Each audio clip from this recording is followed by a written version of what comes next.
Hello, everyone. We are back with another series of conversation around now the social sector. My name is MS Mela, and we have today Dhaval Udani from Danamojo.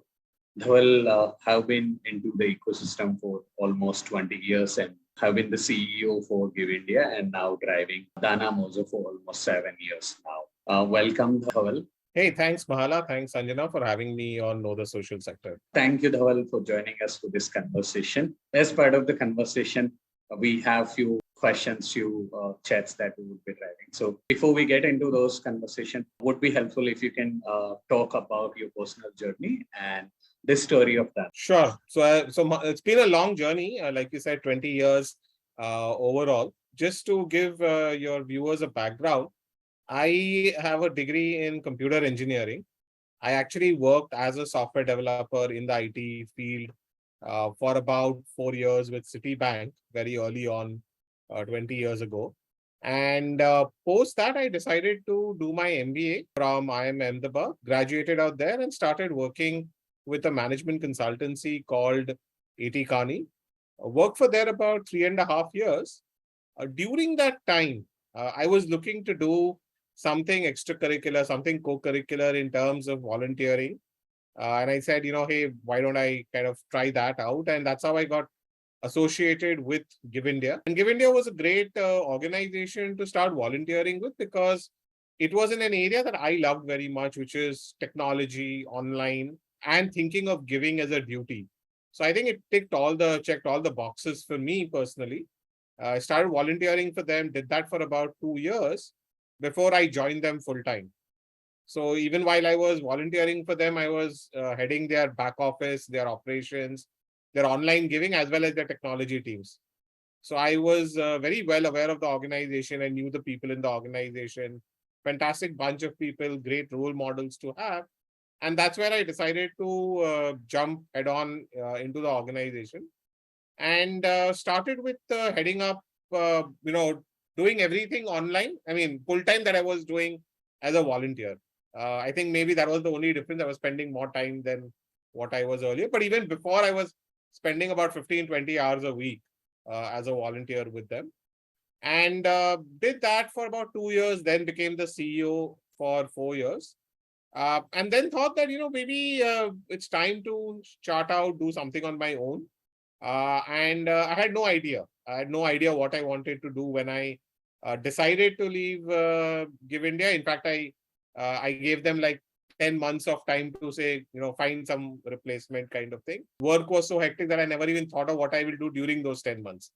So after I left Give India, I started thinking about, okay, what do I want to do next in terms of, but I was very clear that I wanted to do something which can help more people to give. So the idea of Give India was very ingrained. And I wanted to further that idea, saying, how do we get more and more people, individuals to give more and more, and what can be done about it? And that's where the idea of Danamojo was born, actually very quickly, because I interacted and met with a lot of organizations. And very fundamentally, right, I think that individuals bring change. Individuals are an agent of change. And if we can cater to individuals, they will drive change. They will drive social change. And that's where it's very important for organizations also, NGOs also, to interact with them, to engage with them, and to use them to drive change. And if that has to happen, you have to have more and more individual donors. You have to have more and more people who support your mission, who support your purpose in the organization. Keeping that in mind, so one of the ways you do that is get them to be more donors. But if you want individuals to donate to you, how do you provide them with the easiest way to make that donation, which is, say, an online payment gateway? And today it might seem very frivolous or may seem very basic to say, okay, yeah, so why can't they just get a payment gateway and proceed? But when I was looking at this problem 7 years ago, I realized that it was actually very difficult for a nonprofit to get a payment gateway. Most payment gateways did not, providers did not give a payment gateway to nonprofits just because you were a nonprofit. And even when you got one, nonprofits are not very technologically advanced and understand how to integrate this in the best possible manner. And by that time in 2015, when we're talking, Flipkart was well on its way, Make My Trip is there, Book My Show was there, and the expectation of your online shopper so as to speak, was anyway very high in terms of UI, UX, and all of that. And that's not something that nonprofits could cater to. So we said, hey, we need to, one is provide financial inclusion to nonprofits. We need to ensure that if it is very easy for a for-profit to get a payment gateway, why should it be difficult for a nonprofit to do it? And the second thing that we wanted to do is, even if you're giving you a payment gateway, does the nonprofit have the technology ability to incorporate it and to do it in the best possible manner? So we said, even if you're doing this, we should do it in what is a completely non-tech way of doing it. There should be no technology dependency on the nonprofit, no technology requirement of the nonprofit to do anything at all. And that's where, we decided to build Danamojo the way it is today. Thank you so much, Dhaval, for putting it out very clear that Danamojo is an, say, organization or a bridge for a payment solutions, right? That makes a lot of sense, and nonprofits actually require that. Would you also like to talk about organization culture and what is organization stand on diversity and inclusion? Sure. So let me first talk about organization culture to speak of, right? I think as an organization, the culture I think that we value the most is around integrity and ethics. Because if we don't have integrity and ethics, especially working in this sector, we have a problem. This sector already suffers, unfortunately, and I would say incorrectly, from a lot of distrust, a lot of mistrust within the sector. And I think that we have to be like Caesar's wife, above suspicion, to not to be above that level and be at a certain higher level to have people trust us. And I think that all starts from the organizations that work and the people that work in those organizations serving the sector. So I think that in everything that we do, whether it is with our customers, whether it is with our employees, whether it is with employees interacting with each other for them to do their work, we hold integrity and ethics to be the highest. I often tell my people that, making a mistake is not a problem, but making a mistake and not informing or not owning up to it is a problem, right? And that is very important because that can lead to a cascade of issues that can come up later on. So I will always respect you if you own up to your mistake and you inform, rather than you don't inform about it and we get lost within it. I think that is very, very important to us as an organization. I think it also brings a certain rigor to our work. It ensures that we are productive. It ensures that we are efficient. It ensures that we can keep our costs down and thus bring costs down for our clients as well, which is very, very important. Right. So I think this is something that we hold very dear. The second thing I will talk about is empathy and compassion. Right. I said the people that we are working with are the guys who are working on the ground with communities. They have empathy and compassion. And we need to have the same to understand their situation. Many times we have, cases wherein my team will say, people are not responding, NGOs are not responding. I said, yeah, because they're on the field, right? Despite COVID having happened, they are on the field. And they are in areas which don't have great connectivity, and they are in times where they cannot talk to you. So let us respect that. Let us get back to them after time. Let's be a little bit more sympathetic towards that requirement, right? And the last thing I will say is efficiency and effectiveness. I think in all of this, while we are being all of this, does not mean that we will compromise on our productivity. It does not mean that we compromise on our outcomes. It does not mean that we compromise on our impact. All of these in terms of productivity, outcome, and impact are very, very key towards driving the goal and driving the mission of the organization. In terms of diversity and inclusion, I think we've always suffered actually from the reverse problem. I mean, I've always struggled to find to get male people males within the organization, right? Guys within the organization. I'm just glad now that we at least have about 20-30% of our team is guys, and it's not just girls. Otherwise, we always had 80-90%, which has been girls and women. So we always had the opposite problem, I would say.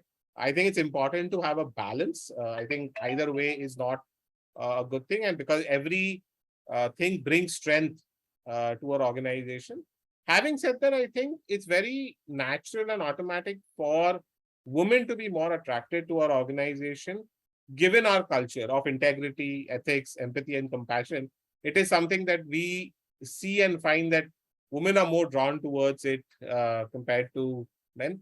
And I think that is pretty general in the social sector, where you will see more women in the social sector compared to men. So I don't think that that has ever been a problem for us. Sure. Thank you for putting that out. We would also like to know, what does a career pathway for an individual looks like in your organization?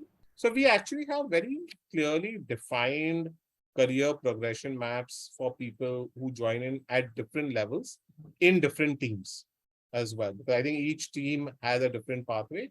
There are different levels. So a person would join in initially, if they were a fresher, they would join in more at an operations executive level, where they would largely be working on internal stuff, on back-end stuff, operation stuff.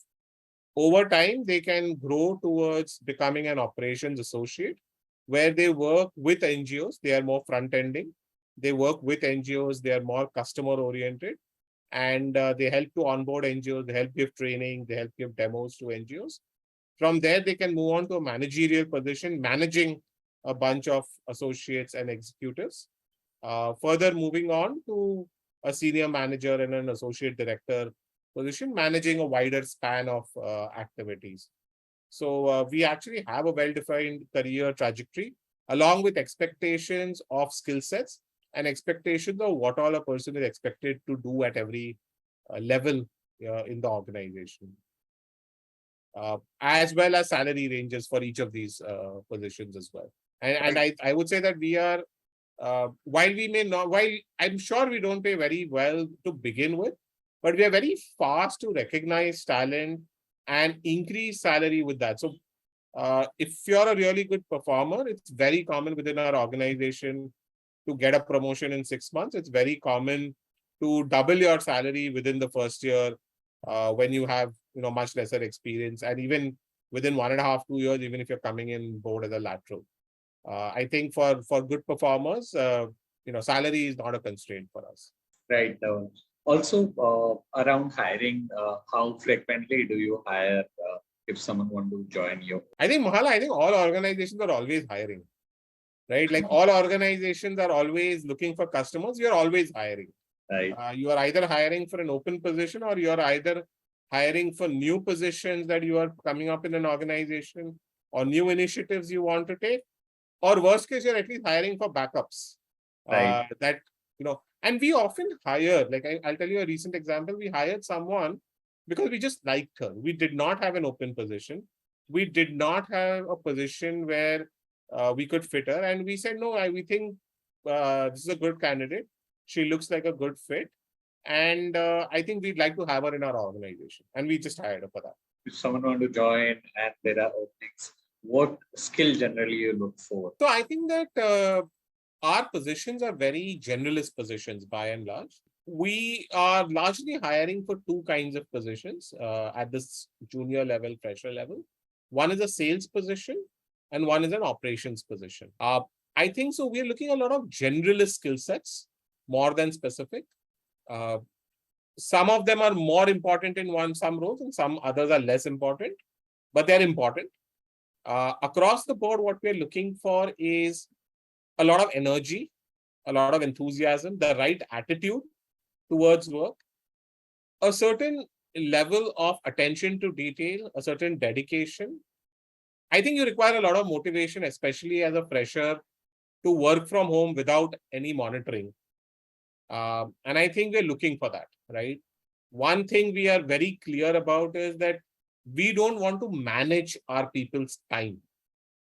We don't want to have managers who are checking in on you and saying, have you worked for 8 hours today or not? And we don't want to do that because that's not a good use of anyone's time. It doesn't help anyone. And if we have to do that with a person, it means the person is not the right fit for us. It means the person is not motivated enough to work on their own. And we not want to have such a person. So for us, I think that is very important, that somebody has the right motivations, has the right attitude. In terms of some skill sets, I think attention to detail is very, very critical in our work. Since we do due diligence, we do checking of documents. A quick grasp of things, an ability to grasp things quickly is important. Because as a platform, we've really grown over the last 5-6 years, and we need people to be able to absorb whatever we are doing a lot more quicker than it was earlier. And I would say in the sales side, definitely a lot more communication skills, a lot quicker understanding and ability to understand questions, respond accordingly are very critical. And if someone has Excel skill sets, I think this unfortunately something we find lacking a lot amongst people today. We would certainly rate that person a lot higher if you have good Excel skill sets. Right. Along with this, I have two quick questions. One is around the starting salary for any fresher role. So the starting salary for our positions ranges from 15,000 to 25,000 a month. So, one last thing, a message you or a advice that you would share with young individual listening to this video or reading this news article. There are two times in life when we think what I want to do with my life. One is when you start off. I think as we start off as young 20-year-olds, we are very, very idealistic. We want to bring about a change. We think of purpose.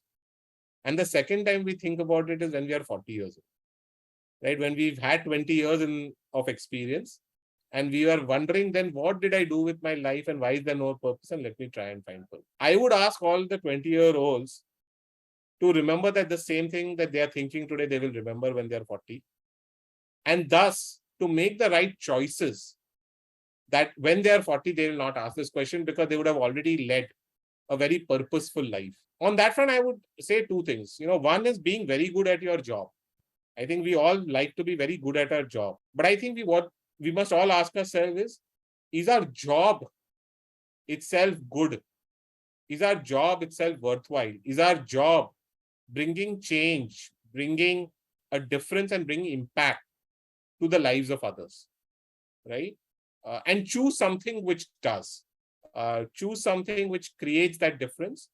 And that is what will give you purpose in life. Right. Thank you. This was a great piece of advice for you, those who are watching. Thank you so much, Dhaval, for your time and commitment towards social change. Thanks, Mahala. Thanks, Sanjana, for having me on this program.